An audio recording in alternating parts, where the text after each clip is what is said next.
প্ৰথমে আমি আচলতে ক'ব লাগিব যে অসমমালা ৰাস্তাটো সুদূৰ হুংগানৰ পৰা ৰবাৰীলৈকে এতিয়া যিটো বনাবলৈ লৈ আছে সেইটো কাৰণে প্ৰথমতে আমি চৰকাৰক ধন্যবাদ জনাব লাগিব আৰু ৰাস্তাটো অতি শীঘ্ৰে হ'ব লাগিব। কিন্তু তাৰ সমান্তৰালভাৱে আমি আজি এইটো ক'ব বিচাৰিছোঁ যে হুংগানৰ পৰা ৰবাৰীলৈকে যিখিনি ক্ষতিগ্ৰস্ত অসমমালাৰ পথ নিৰ্মাণৰ কাৰণে যিখিনি পৰিয়ালৰ ক্ষতি হৈছে সেই ক্ষতিগ্ৰস্ত পৰিয়ালসকলক আজি তাৰিখলৈকে অসম চৰকাৰে প্ৰাপ্যখিনি প্ৰদান কৰা নাই। যিখিনি ক্ষতিপূৰণ সেইখিনি ক্ষতিপূৰণ প্ৰদান কৰা নাই। আজি আমি ৰাইজ আৰু আমাৰ বিভিন্ন দল সংগঠনে আজি প্ৰতিবাদ কাৰ্যসূচী আৰম্ভ কৰিছোঁ যে অতি সোনকালেই যিসকল ক্ষতিগ্ৰস্ত পৰিয়াল এই ক্ষতিগ্ৰস্ত পৰিয়ালসকলক ক্ষতিপূৰণ প্ৰদান কৰিব লাগিব। আমি বিভিন্ন সময়ত অসম চৰকাৰক বিভিন্ন সময়ত আমি জিলা আয়ুক্ত মহোদয়ক বিভিন্ন সময়ত আমি মহকুমাধিপতি মহোদয়ক আবেদন নিবেদন কৰি আহিছোঁ। বিভিন্ন সময়ত আলোচনা কৰি আহিছোঁ যে অসমমালাৰ ক্ষতিগ্ৰস্ত পৰিয়ালসকলক ক্ষতিপূৰণ অতি শীঘ্ৰে প্ৰদান কৰক। কিন্তু আজি তাৰিখলৈকে আমি দেখিছোঁ যে মুছলিমৰ কেইজনমান ব্যক্তিৰ বাহিৰে বহু সংখ্যক মানুহক আজি তাৰিখৰ 700 ঘৰতকৈ ওপৰ পৰিয়ালক আজি তাৰিখলৈকে ক্ষতিপূৰণ দিব লগা আছে। গতিকে সেই আমি আজি আমি জোৰদাৰভাৱে আন্দোলন চলাইছোঁ এইটো কাৰণেই যে অতি সোনকালে আমাৰ যিখিনি পাব লাগে ক্ষতিপূৰণ ৰাইজে যিখিনি পাব লাগে সেইখিনি অতি সোনকালে প্ৰদান কৰিব লাগিব। আৰু আমি আজি এই আন্দোলনথলীৰ পৰা অসম চৰকাৰৰ মাননীয় মুখ্যমন্ত্ৰী ডাঙৰীয়াক জনাব বিচাৰিছোঁ, তিনিচুকীয়া জিলা আয়ুক্ত মহোদয়ক জনাব বিচাৰিছোঁ যে অতি সোনকালে আমাৰ যিখিনি প্ৰাপ্য আমাৰ পৰিয়ালৰ যিখিনি প্ৰাপ্য ক্ষতিপূৰণ সেইখিনি অতি সোনকালে প্ৰদান কৰিব লাগিব।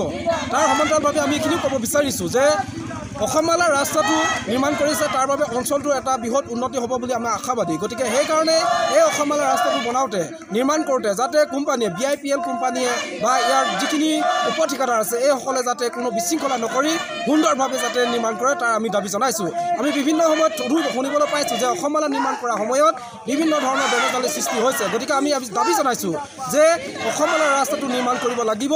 ছেকেণ্ড কথা যে অতি সুন্দৰভাৱে নিৰ্মাণ কৰিব লাগিব আৰু অতি সোনকালে নিৰ্মাণ কৰিব লাগিব। বাৰিষা সময় সমাগত, গতিকে এই বাৰিষাৰ আগত যাতে অসমমালাৰ ৰাস্তাটো কিছু সংখ্যক হ'লেও সুন্দৰভাৱে নিৰ্মাণ কৰি যাতায়াত সুচল কৰিব লাগিব। আমি কোৱা নাই যে গোটেই ৰাস্তাটো একেবাৰে নিৰ্মাণ কৰক, কিন্তু এতিয়া যিখিনি নিৰ্মাণ কৰি থৈছে এইখিনি এতিয়া এজাক বৰষুণ দিলেই যাব পৰা অৱস্থা নাই, বাইক এখন যাব পৰা অৱস্থা নাই, গাড়ী এখন যাব পৰা অৱস্থা নাই। গতিকে আমি দাবী জনাইছোঁ যে বাৰিষা কালৰ আগতেই মানুহ যাব পৰাকৈ, গাড়ী যাব পৰাকৈ, বাইক যাব পৰাকৈ ৰাস্তাটো সুচল কৰি দিব লাগিব। তাৰ সমান্তৰালভাৱে আমি এইখিনিও ক'ব বিচাৰিছোঁ যে BIPL যি কোম্পানী এই কোম্পানীটোৱে যেতিয়া অসমমালাৰ আঁচনি যোগেদি যি অসমমালাৰ নিৰ্মাণ হৈ আছে, ৰাস্তা নিৰ্মাণ হৈ আছে, এই ৰাস্তাটো নিৰ্মাণ কৰাৰ ক্ষেত্ৰত প্ৰথমতে আমাৰ যি তলগিৰি জনগণ এই জনগণক গুৰুত্ব দিব লাগিব। আমাৰ যিখিনি কৰিব আমি টেকনিকেলৰ মানুহখিনি কথা নকওঁ, আমাৰ যিখিনি কৰিব পৰা কাম সেই কৰিব পৰা কামখিনি কিন্তু আমাৰ মানুহে কৰিব লাগিব।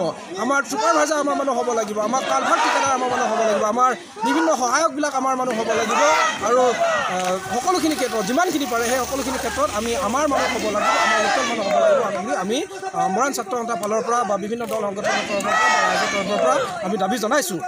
গতিকে পুনৰবাৰ মই ক'ব বিচাৰিছোঁ অসম চৰকাৰ মাননীয় মুখ্যমন্ত্ৰীক আমি পুনৰবাৰ ক'ব বিচাৰিছোঁ যে অসমমালাৰ অধীনৰ যি ৰাস্তা নিৰ্মাণ হৈ আছে ইয়াত যিখিনি ক্ষতিগ্ৰস্ত পৰিয়াল আছে এই ক্ষতিগ্ৰস্ত পৰিয়ালসকলক অতি শীঘ্ৰে ক্ষতিপূৰণ প্ৰদান কৰক।